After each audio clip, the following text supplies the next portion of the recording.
ومن الناس من يتخذ من دون الله أندادا يحبونهم كحب الله والذين آمنوا أشد حبا لله ولو يرى الذين ظلموا إذ يرون العذاب أن القوة لله جميعا وأن الله شديد العذاب إذ تبرأ الذين اتبعوا من الذين اتبعوا ورأوا العذاب وتقطعت بهم الأسباب وقال الذين اتبعوا لو أن لنا كرة فنتبرأ منهم كما تبرؤوا منا كذلك يريهم الله أعمالهم حسرات عليهم وما هم بخارجين من النار۔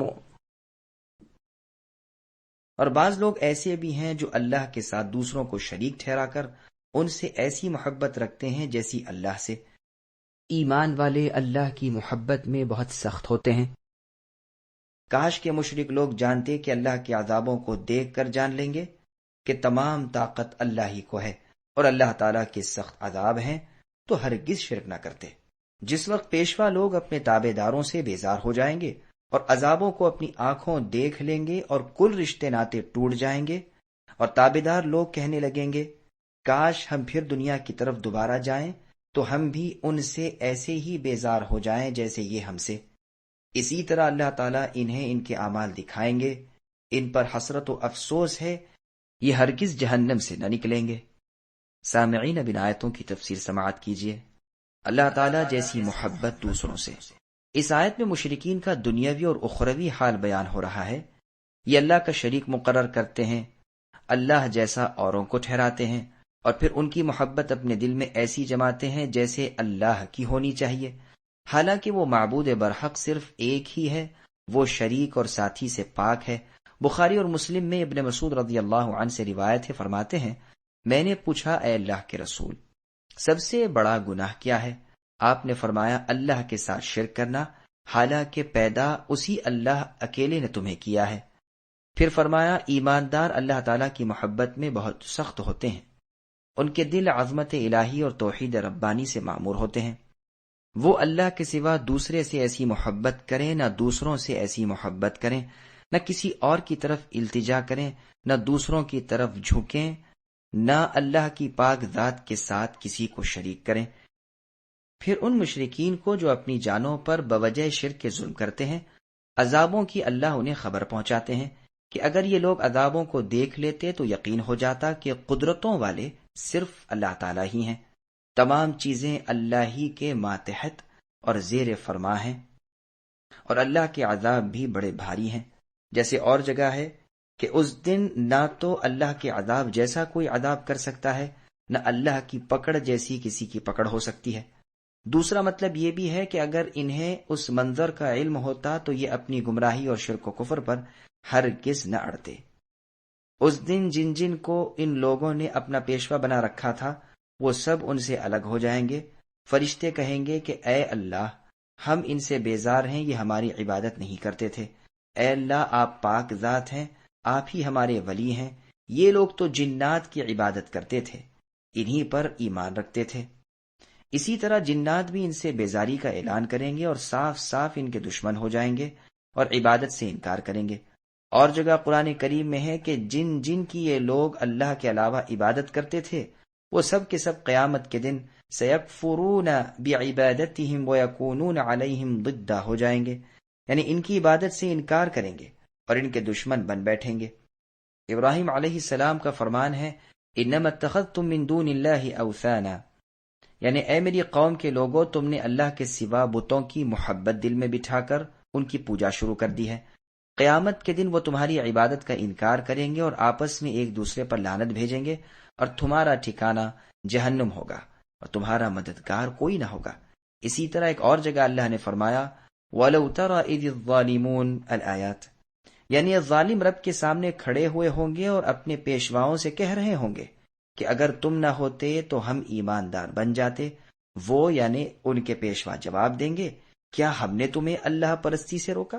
حقیقت یہ ہے کہ تم خود مجرم تھے۔ تابعدار اپنے پیشواؤں کو مخاطب کر کے کہیں گے تمہاری دن رات کی مکاریاں، تمہارے کفریہ احکام، تمہاری شرک کی تعلیم نے ہمیں پھانس لیا۔ اب سب کو اندرونی ندامت ہوگی اور ان کی گردنوں میں ان کے برے اعمال کے طوق ہوں گے۔ اور جگہ ہے کہ اس دن شیطان بھی کہے گا ان اللہ وعدکم وعد الحق الآیات، یعنی اللہ کا وعدہ تو سچا تھا اور میں نے تمہیں جو سبز باغ دکھا رکھا تھا وہ محض دھوکا تھا۔ تم پر میرا کوئی زور تو تھا نہیں، مگر میں نے تمہیں صرف کہا، تم نے منظور کر لیا۔ اب مجھے ملامت کرنے سے کیا فائدہ؟ اپنی جانوں کو لعنت ملامت کرو، نہ میں تمہاری فریاد رسی کروں نہ تم میری۔ میں تمہارے اگلے شرک سے انکاری ہوں، جان لو کہ ظالموں کے لیے دردناک عذاب ہیں۔ پھر آگے اللہ نے فرمایا کہ وہ عذاب دیکھ لیں گے اور تمام اسباب منقطع ہو جائیں گے، یعنی کٹ جائیں گے، نہ کوئی بھاگنے کی جگہ رہے گی، نہ چھٹکارے کی کوئی صورت نظر آئے گی، دوستیاں کٹ جائیں گی اور رشتے ٹوٹ جائیں گے۔ بلا دلیل باتیں ماننے والے اور بے وجہ اعتقاد رکھنے والے اور پوجا پاٹ اور اطاعت کرنے والے جب اپنے پیشواؤں کو اس طرح بریو ذمہ ہوتے ہوئے دیکھیں گے تو نہایت حسرت اور افسوس سے کہیں گے کہ اگر اب ہمیں دنیا میں ایک بار لوٹ جانے کا موقع مل جائے تو ہم بھی ان سے ایسے ہی بیزار ہو جائیں جیسے یہ ہم سے آج ہو رہے ہیں۔ نہ ان کی طرف التفات کریں، نہ ان کی باتیں مانیں، نہ انہیں اللہ کا شریک سمجھیں، بلکہ اللہ واحد کی خالص عبادت کریں۔ حالانکہ در حقیقت اگر بالفرد یہ لوٹائے بھی جائیں تو وہی کریں گے جو اس سے پہلے کرتے تھے، جیسا ایک اور جگہ اللہ نے فرمایا لو ردوا لعادوا لما نہوا عنہ، اسی لیے یہاں فرمایا انہیں اللہ ان کے کرتوت اسی طرح دکھائیں گے، ان پر حسرت و افسوس ہے، یعنی اعمال نیک جو تھے وہ بھی ضائع ہو گئے، جیسے اور جگہ ہے وَقَدِمْنَا إِلَى مَا عَمِلُوا، اور جگہ ہے أَعْمَالُهُمْ كَرَمَادٍ، اور جگہ ہے أَعْمَالُهُمْ كَسَرَابٍ، یعنی ان کے اعمال برباد ہیں، ان کے اعمال کی مثال راکھ کی طرح ہے جسے تند ہوائیں اڑا دیں، ان کے اعمال ریت کی طرح ہیں جو دور سے پانی دکھائی دیتا ہے مگر پاس جاؤ تو ریت کا تودا ہوتا ہے۔ پھر فرماتے ہیں کہ یہ لوگ آگ سے نکلنے والے نہیں ہیں۔ اللہ ہمیں اپنے عذاب سے اپنی پناہ میں رکھے اور ایسے اعمال سے بچائے جو ہمیں جہنم کی آگ میں لے جاتے ہوں۔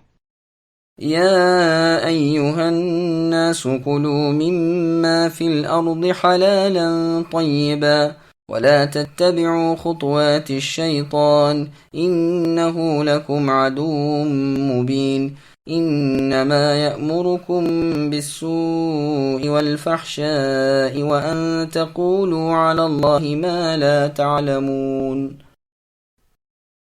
اے لوگو، زمین میں جتنی بھی حلال اور پاکیزہ چیزیں ہیں انہی سے کھاؤ پیو اور شیطانی راہ نہ چلو، وہ تو تمہارا کھلا دشمن ہے۔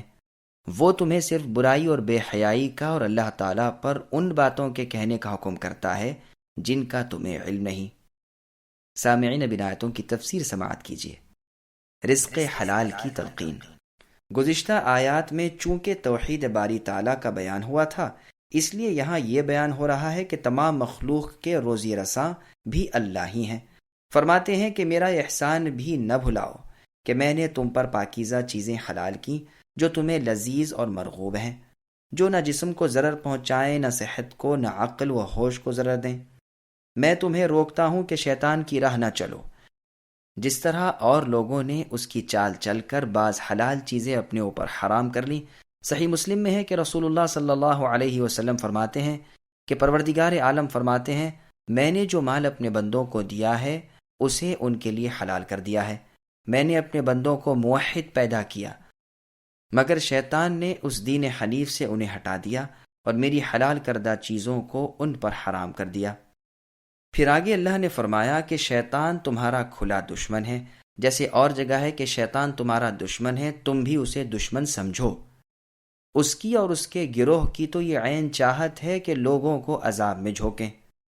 ایک اور جگہ فرمایا افتتخذونہ وذریتہ اولیاء، کیا تمہیں انسانوں شیطان کو اور اس کی اولاد کو اپنا دوست جانتے ہو، حالانکہ حقیقتاً وہ تمہارا دشمن ہے۔ ظالموں کے لیے برا بدلہ ہے۔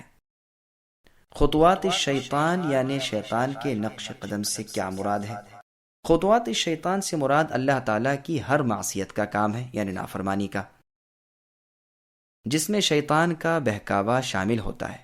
شعبی رحمہ اللہ فرماتے ہیں ایک شخص نے نظر مانی کہ وہ اپنے لڑکے کو ذبح کرے گا، مسروق رحمہ اللہ کے علم میں جب یہ واقعہ پہنچا تو آپ نے فتویٰ دیا کہ وہ شخص مینڈا ذبح کر دے۔